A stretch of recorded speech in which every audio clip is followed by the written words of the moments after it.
भारत की सनातन परंपरा में धर्म सत्ता सदैव राजसत्ता की मार्गदर्शक रही है। जब जब शासन अपने मार्ग से विचलित हुआ है, तब तब धर्म पीठों ने उसे सत्य का दर्पण दिखाया है। वर्तमान समय में जगतगुरु शंकराचार्य स्वामी श्री अविमुक्तेश्वरानंद सरस्वती जी महाराज के विरुद्ध होने वाले षड्यंत्र इसी शाश्वत संघर्ष का हिस्सा है। शास्त्रीय मर्यादा और विधिक सत्य किसी भी पीठ का उत्तराधिकार व्यक्ति की इच्छा नहीं, बल्कि शास्त्रीय विधि और गुरु की आज्ञा का विषय होता है।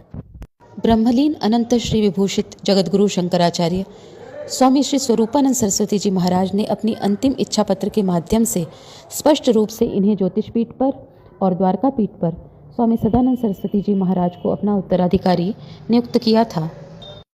इस पट्टाभिषेक की वैधता का सबसे बड़ा प्रमाण यह है कि इसमें श्रृंगेरी पीठ के प्रतिनिधियों की उपस्थिति रही। जब देश की सर्वोच्च विधिक प्रक्रियाओं और पीठों के विद्वानों ने इसे स्वीकार कर लिया है, तो इसके विरुद्ध उठने वाले प्रश्न केवल राजनैतिक विद्वेष और धर्म को बांटने की कुत्सित चेष्टा मात्र है। मौनी अमावस्या के दिन प्रयागराज की पावन धरा पर प्रशासन द्वारा जो कृत्य किया गया, वह स्वतंत्र भारत के इतिहास में एक काले अध्याय के समान है। माघ मेला क्षेत्र में केवल शंकराचार्य को रोकने का प्रयास ही नहीं हुआ, बल्कि साथ चल रहे वयोवृद्ध साधु सन्यासियों के साथ अभद्र व्यवहार किया गया। नन्हे वेदपाठी बालकों की शिखा का अपमान किया गया, जो सनातन धर्म की मूल पहचान पर प्रहार है।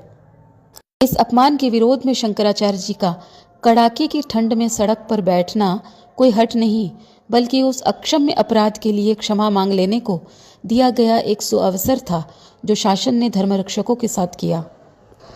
आज विरोध का असली कारण महाराज श्री की वह अडिग निष्ठा है, जो गौ माता को राष्ट्रमाता के पद पर प्रतिष्ठित देखना चाहती है, जो तंत्र गौहत्या को जारी रखना चाहते हैं और विकास के नाम पर काशी जैसे अनादि नगरों के प्राचीन मंदिरों और विग्रहों को धराशायी कर रहे हैं।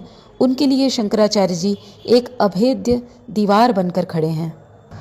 भारत की संस्कृति में खलीफा संस्कृति का कोई स्थान नहीं है, जहाँ शासन ही धर्म का निर्णय करे। यहाँ धर्मसत्ता स्वतंत्र है और उसका यह दायित्व है कि यदि शासन गड़बड़ करे तो उसे मर्यादा में लाएं। अविमुक्तेश्वरानंद जी महाराज आज इसी दायित्व का तो निर्वहन कर रहे हैं। यह संघर्ष केवल एक पद या व्यक्ति का नहीं है, बल्कि भारत की सांस्कृतिक अस्मिता, गौरक्षा और मंदिरों की पवित्रता को बचाने का महायज्ञ है। हर सच्चे सनातनी का यह कर्तव्य है कि वह इस सत्य को समझे और धर्मसत्ता के इस न्यायपूर्ण संघर्ष में सहभागी बने।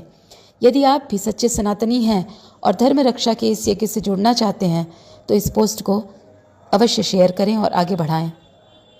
हर हर महादेव।